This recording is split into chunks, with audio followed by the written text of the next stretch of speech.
Good morning, grade 12. Today we will start a new section, section 14.3. This is part 1. The section is about studying human genome. Please open your books on page 403. The objective of this video is to explain the techniques used to study human DNA. Since discovering the genetic code, biologists have dreamed of a time when they could read the DNA sequences in the human genome. For a long time, it seemed impossible. In the late 1960s, scientists found that natural enzymes can be used in DNA analysis. From this discovery came many useful tools.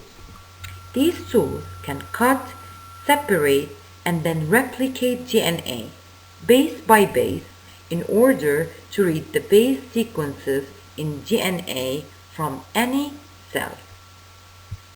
So in order for scientists to read DNA, first of all, they need to start by cutting.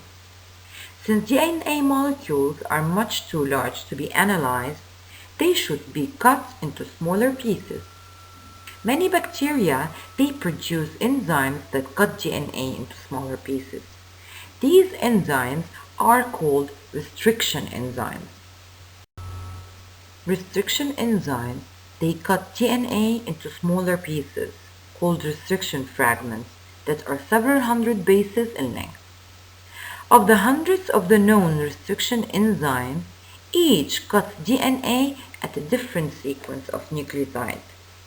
For example, the EcoRI restriction enzyme can only recognize the base sequence GAATTC, as you can see in the following figure. Look at GAATTC. It cuts each strand of the DNA between the G and the A, leaving single-stranded overhangs with the sequence AATT. Look at it, AATT. These overhangs are called sticky ends because they can bond or stick to a DNA fragment with the complementary base sequence. So, after cutting by restriction enzymes, scientists can use a technique known as gel electrophoresis to separate and analyze the differently sized fragments.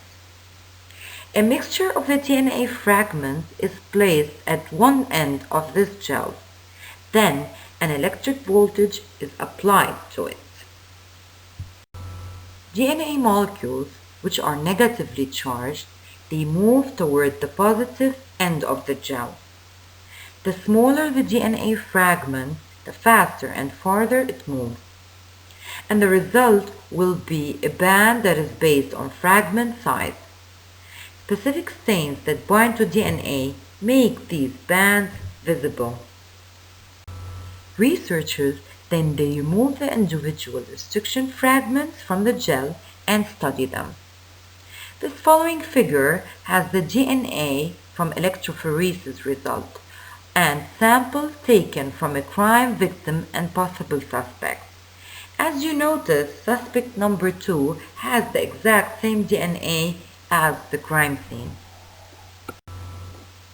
So after the DNA fragments have been separated, researchers use a clever chemical. It's like a trick to read the sequence or to read the DNA. A single strand of DNA fragment is put in a tube containing DNA polymerase, which is the enzyme that copies DNA along with the 4 nucleotides, the A, C, G, and T. After adding the enzyme, the tricky part is that researchers add a small number of bases that is attached to a chemical dye, which is a coloring material. Each time a dye labeled base is added to a new DNA strand, the synthesis of that strand stops. The result will be color-coded DNA fragments of different lengths. Researchers then separate these fragments by gel electrophoresis. The order of the colored bands on the gel is the exact sequence of bases in the DNA. The entire process can be automated and controlled by computers, so the DNA sequencing machine can read thousands of bases in a matter of seconds. End of part 1, section 14.3.